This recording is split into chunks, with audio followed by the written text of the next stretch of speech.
Assalamu alaikum. Hello viewers. Today we'll be discussing about how to make a herringbone gear. This is a special type of gear. It's also known as double helical gear. It's sort of upgraded version of helical gear. It's mainly used to nullify the axial thrust that is produced in a single helical gear, and that results in also the reduction of cost of bearings in the shafts that is connected to. You may use ball bearings instead of general bearings, but the point is, from the perspective of production process, it's more difficult to produce since it has twice the helical profile that's available in single helical gears, and it's also been used to transfer motion in the non-parallel shafts. It may be used where elements like axial thrust is not required at all, and you need a reduced amount of force along the shaft axis. We'll be discussing about them maybe in other physics explanation, but for the time being, let's start our design. So in our newest part file, we'll start a sketch on the front plane. Before that, we just change our unit system into IPS, since nearly all the gear production systems use this unit, and there might be just some of them who produce in the SI systems, but most of them, in many of the cases, since most of the machine standard is based upon United States standards, so we'll be using that one for the moment. So let's start a sketch. Use the diameter of the circle as 5 inches.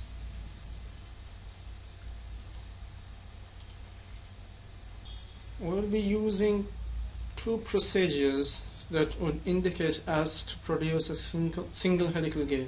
So for that, for the first one, we'll be just using a helical curve out here from the curves drop down menu. Select a curve, and from this you can see you have a variety of options to define your curve, or helical curve, or some kind of spiral curve, helix, whatever you wish. And this angle defines from where to start the curve. If you want, you may select it from 0 degree, and let's see just what happens if I turn it into 90 degrees. The starting point just shifts 90 degrees back, and you may define it from in any of the situations, any of the circumstances, depending upon your available data. So for the time being, we'll just use pitch and revolution, and use the constant pitch. Using variable pitch would result in some kind of exceptional or complex shapes if you want. So for now, I'll just increase it, let's say it's about 10, and turn it into 0.1 inch. Good enough for us. Now if you want this helix to remain here, you will have to draw another circle, but for this we will not be using it, rather we will be using some other kind of it, and show you another feature of Extrude boss base.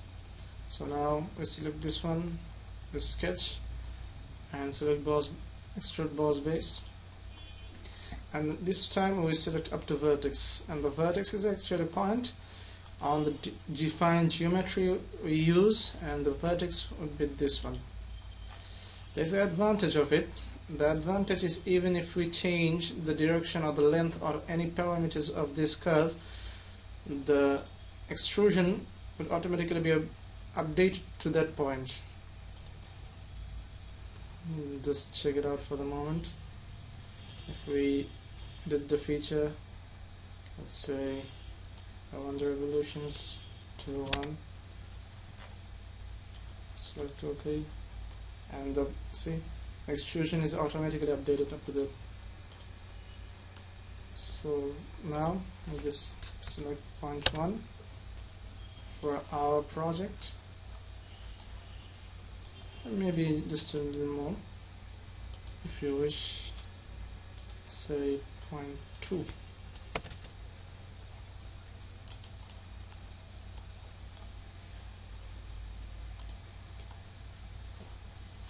Now we make another sketch on this plane, the front plane.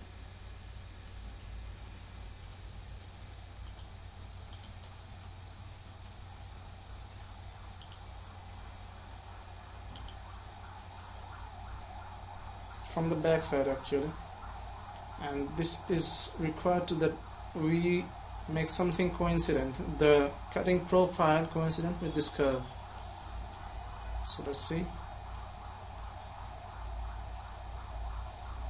First of all, another thing to be shown today, that if I press the right mouse button and hover my cursor around, we see that there are certain shortcuts available, and you may define it, or you may choose which one you want from the options drop down menu.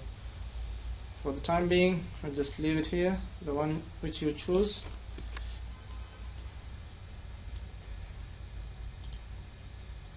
Select a vertical line,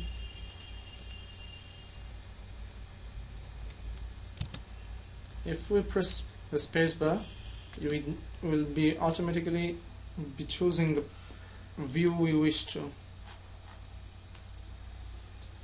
Now draw a circle.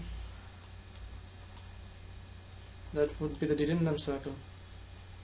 The dedendum circle is actually the lower root of the teeth of any gear, and up to that there would be a clearance circle, and after that the addendum circle of the opposite or the other gear will be available, since that's where the mesh will be. So now we define it as this 4-inch would be good enough for us. And now we select a sketch, line and an arc, and complete it up to this. So this line I drew is not parallel to a vertical line, since there is gonna be a certain angle of contact, and that's called pressure angle for this, and this in this case it might just be called as normal pressure angle or transverse pressure angle, depending upon the section you take. So that's why we'll just leave it as an angular line. Another thing to be noted, this arc is going to represent the profile of the teeth. You might just want an involute profile, so you will be using some kind of more appropriate radius. We'll be just discussing about the involute profile in some other examples in details. So for the time being, we'll just dimension this angle to be nearly 20 degrees.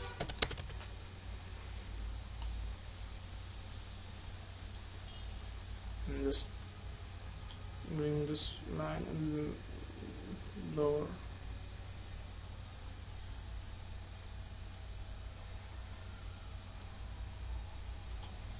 There. And now we'll just mirror this sketch.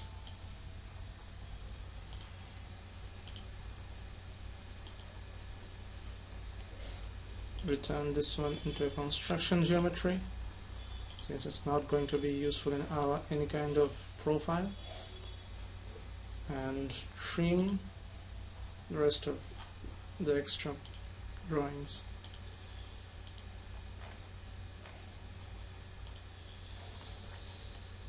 And now, since we have our path and our profile, we'll be using the swept cut feature. It's similar to the feature of swept boss base.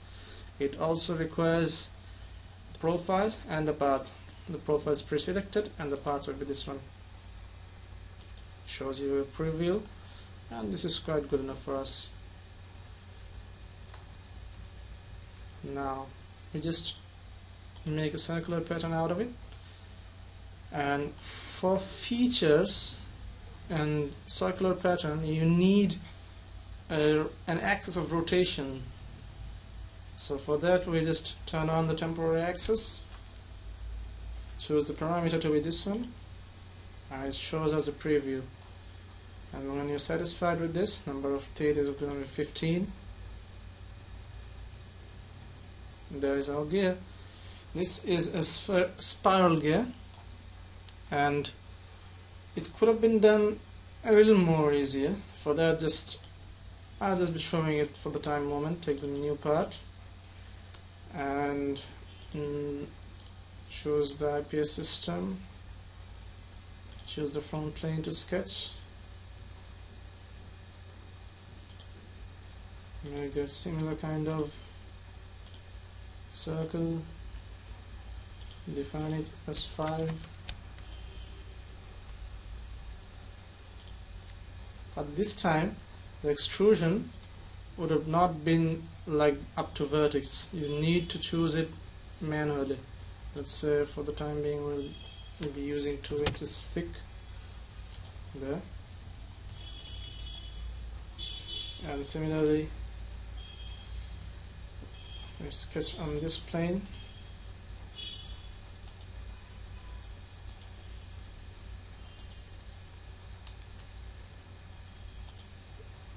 The similar sketch as we sketched before.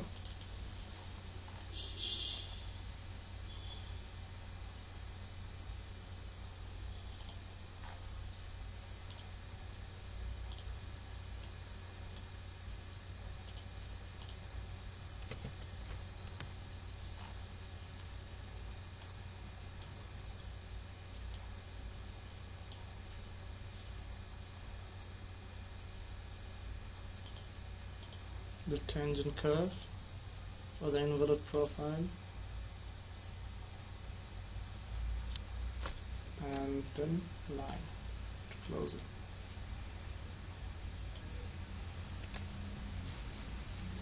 I'll just mirror it out. Another thing to be noted, if I select the line command and just pull it by clicking, the moment I release the click, it's just choose the endpoint. But if I just only click once and press on continuing the lines, it's going to terminate until it's a loop. So let's just delete all of these for the moment.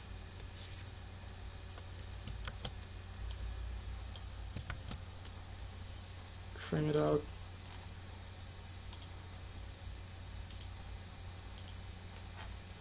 And we have our curve. And the other thing that we need to do is another sketch, and that would be on the right plane. And since this sketch is in this plane, we just sketch it out this way.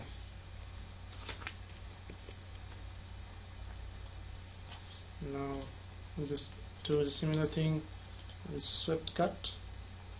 The path is automatically chosen. The profile to be chosen is this one. And this time we just not choose the follow path system, rather we choose twist along path, and the degree would be around 20 degrees.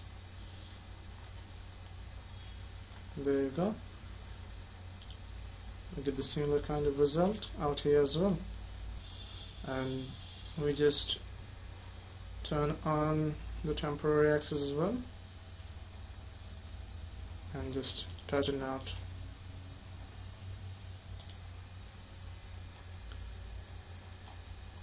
good enough for us. Let's just check it out. The sort of the similar kind of result. Now for the herringbone gear, it's just we need to mirror any of the faces. So let's do it.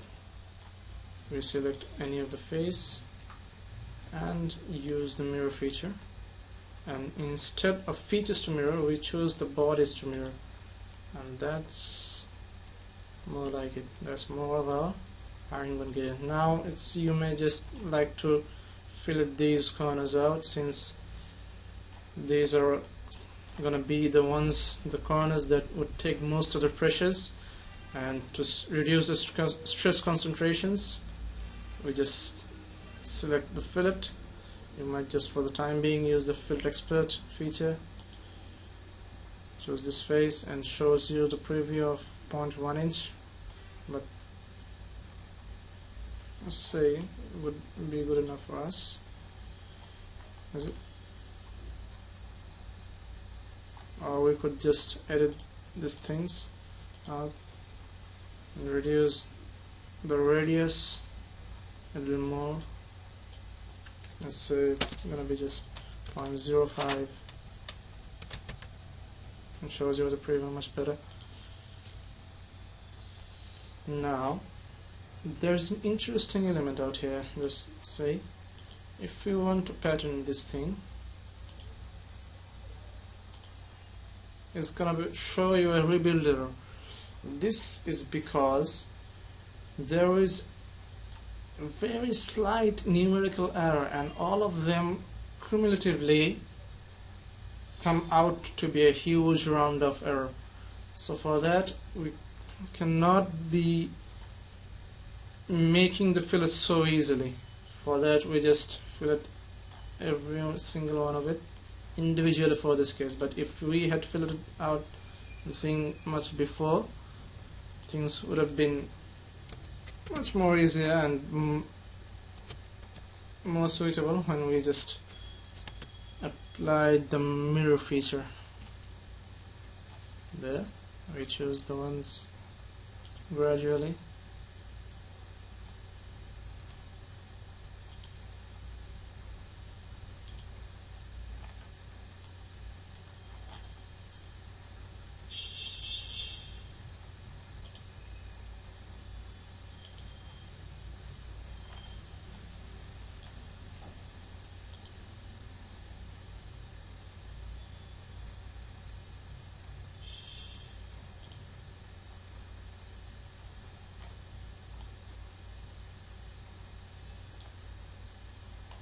Let's just not confuse out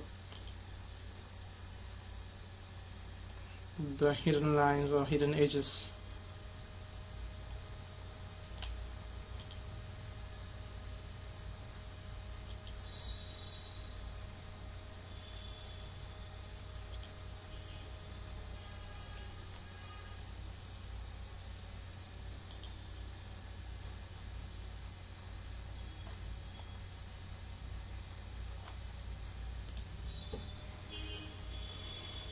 There we go, good enough for us. And you might just add some fillets out here as well, or you might just modify the sketch that we just use in cut profile. Added some fillets built in out here.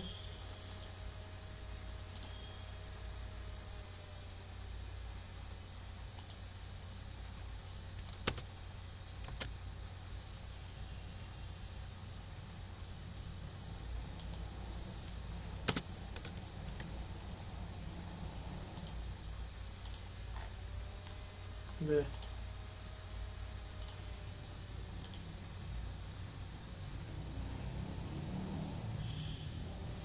Much better. And now if we want to add materials on any kind of parts on SolidWorks, we just right click on material, edit material. For the time being we'll just use cast alloy steel and apply on this. You will see some kind of appearance is changing. See, now we need just to make the keyway and the shaft hole for the time being. I just choose this face, click normal tool, and draw a circle.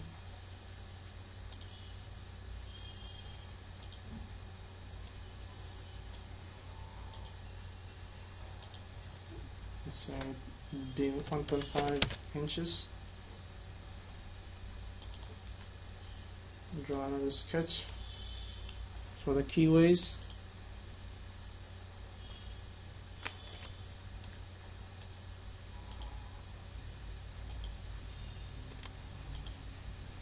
This one vertical, and draw a sketch for the keyways. Make this one as a construction geometry and make them symmetric. And now all we need is just dimensions. Say this point to this one will be 1 inch, and trim out the extra parts out here.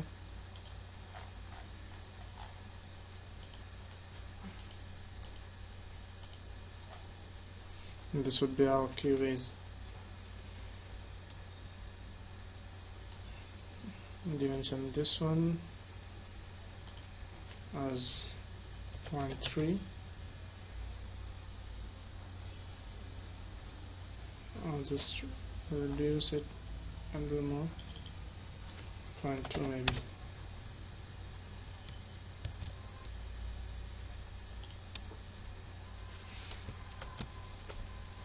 Make these 2 points horizontal, and this final one, this point is good enough for us, and just cut extrude everything through all.